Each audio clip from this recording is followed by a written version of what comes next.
Well, thank you for that wonderful story, Lord James Fitch of Scarborough. I hope I pronounced that right. Well, before I start this the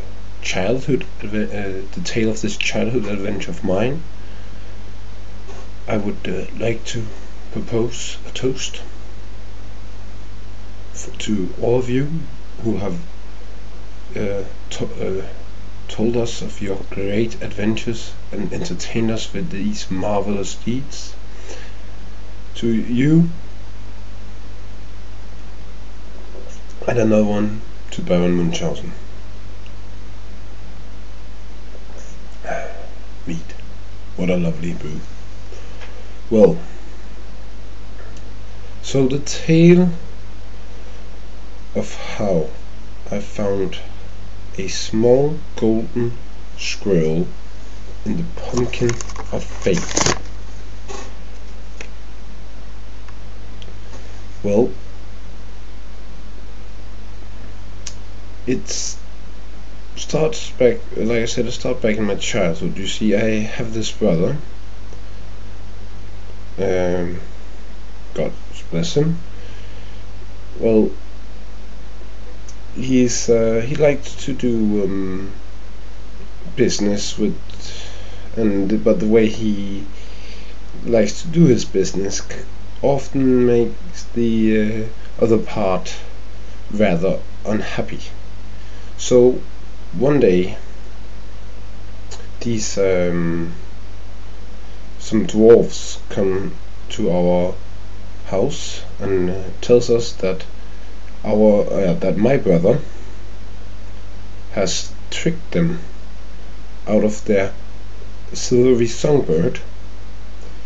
And see, they were very fond of this silvery songbird, as it sang to them while they were in the mine, so that they could find the golden and silvery veins, so that they would easier mine their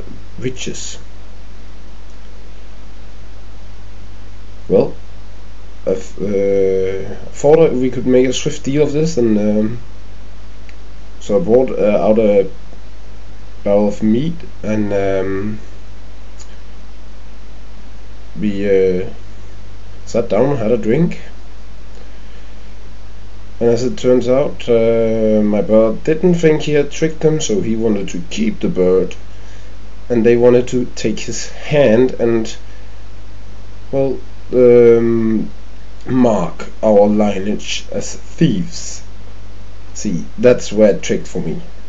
Then, as now, I cannot stand losing honor. And so I said, well, what would you say if I find you something even better? If I find you a golden squirrel.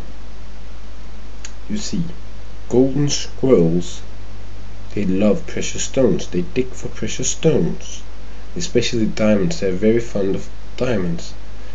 And if there's anything that a dwarf treasures more than gold, it's diamonds. So they agreed. And well, I asked them, so, well, since this is a creature from your legend, could you please tell me where to find it? They said, that is for us to know and for you to find out. I expect they actually didn't know it, but dwarves really don't like to that you inform them of how of the lack of knowledge, so I let that one slip. Well, but one I expected of being a very wise woman was the Lady of the Loch. She lived up in Scotland.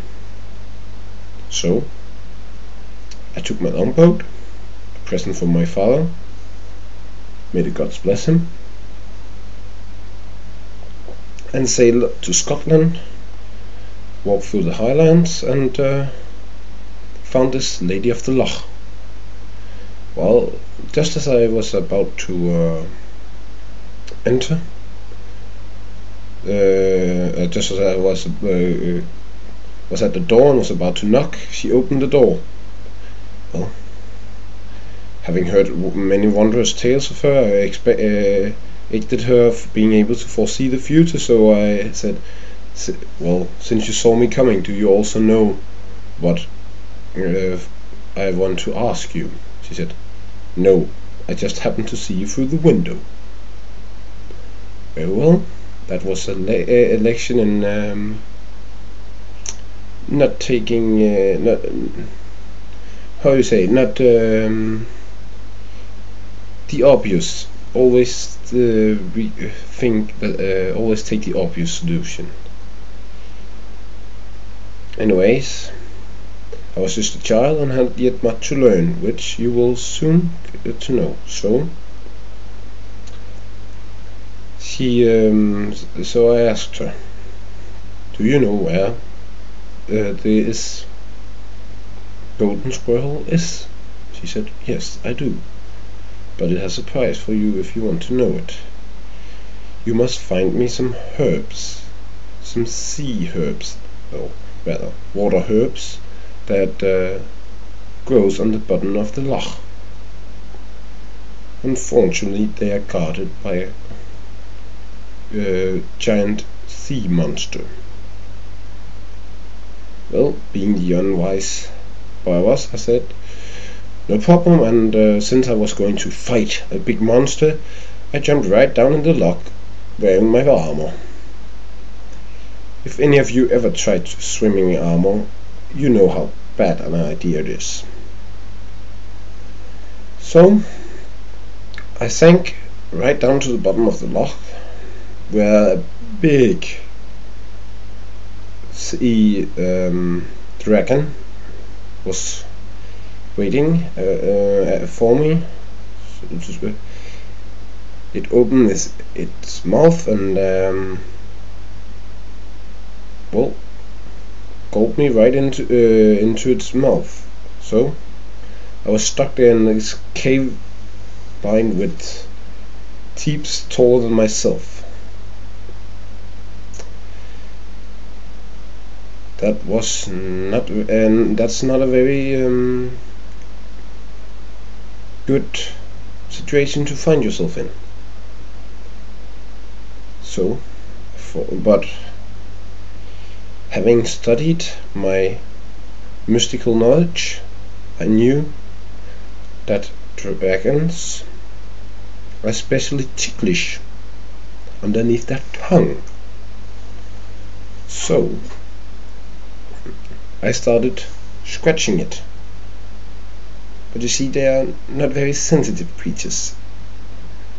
But then I remembered my chainmail. So I took off my chainmail and started scratching it right then there. And, well, it didn't quite tickle it. You see, sometimes books are wrong. It instead made a wound, and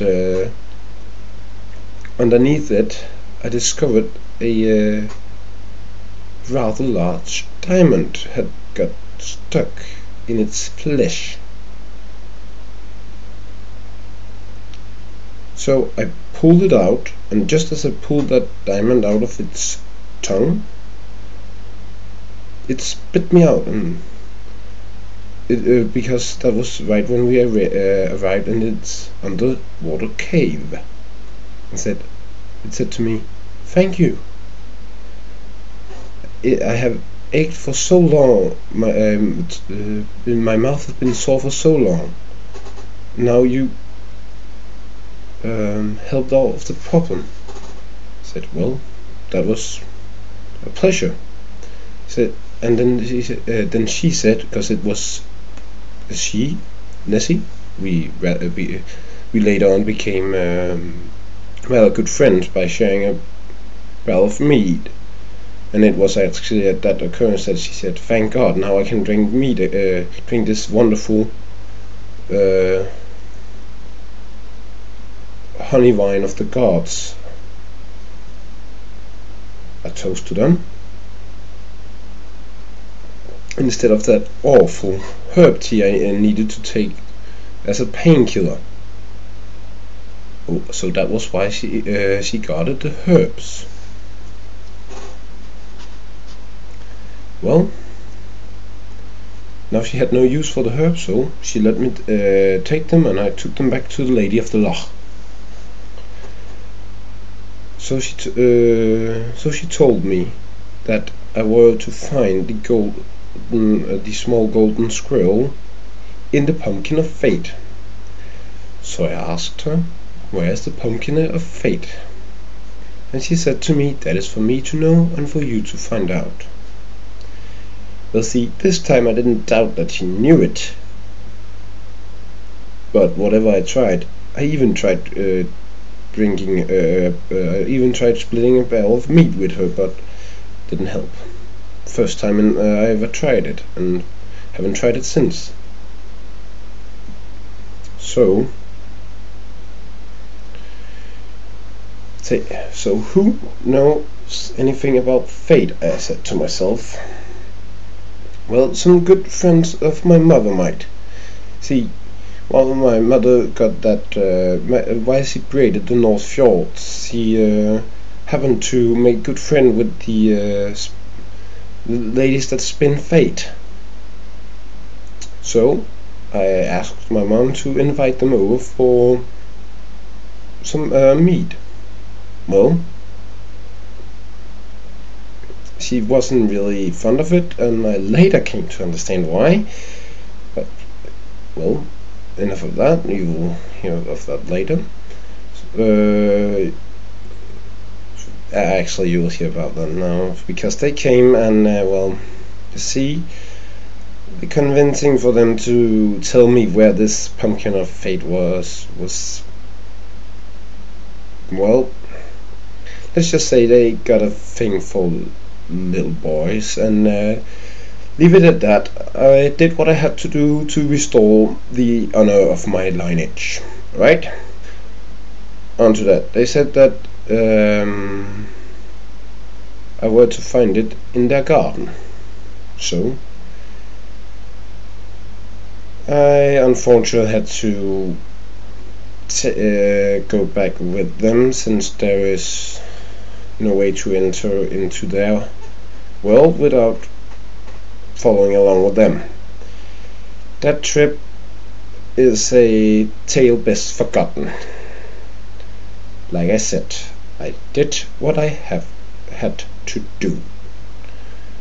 Anyways, we came to their hut, and outside of it there was a huge pumpkin. I mean, gigantic. It was bigger than the biggest castle I've ever seen. And they pointed out and said, see, boy, that's the pumpkin of fate, and you do not want to mess around with it.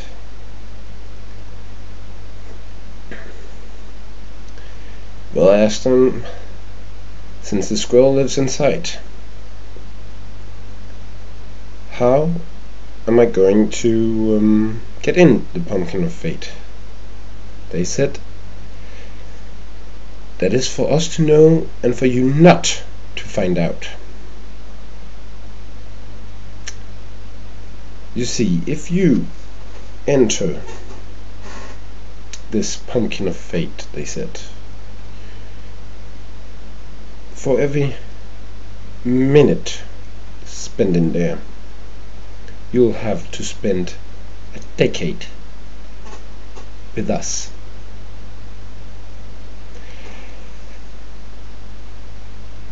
And for, well, you see, I did say I would do anything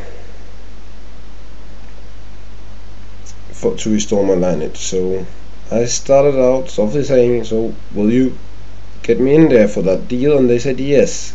I said, well, I don't take it, because yeah, I did say I would do anything to restore the honor of my lineage, and I would, but that doesn't mean I can't be smart. So instead of having to spend hundreds of years of them, I pulled out the diamond that I took out of Nessie's mouth. So I held this diamond right up at the edge of the pumpkin, and well, right as I expected, 2 small golden hands lunged out of the pumpkin and grabbed it, and I quickly reacted and flung the diamond away, throwing the squirrel, dragging the squirrel out of the pumpkin with it. And then came a huge chase, a long chase across the waves and even across the clouds.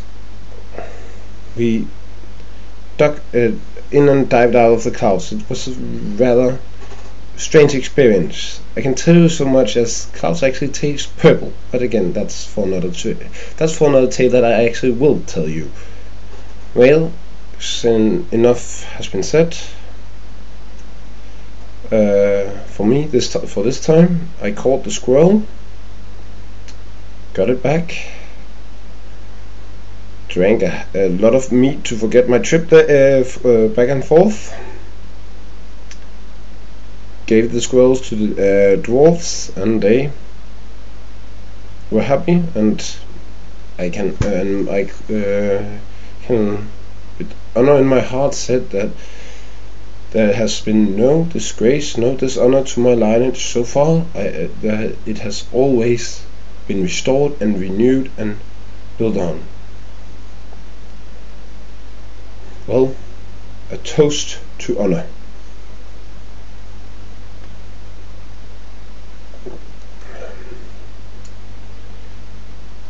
So, Count de Montres, the Copper Pumpernickel, knight in Her Majesty's honor, adventurer and eater of fine cheeses.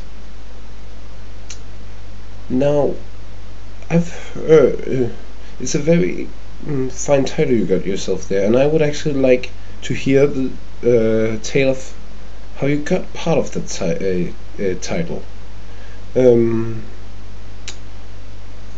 To explain, to be more exact, I would like to know how in your search for the world's best gorgonzola you awakened the wrath of the mummified child pharaoh Tutankhamun, but also made peace with him again only by using chicken wire, a pipe, and a pigeon, and how that misadventure got you into another misadventure in a Highlander's maid room, and how through your various deeds in that maid room, how those various deeds led to your knighthood. Now that is a tale I would much like to hear. And with those words, I would like to make a last toast and let the good Count have the word.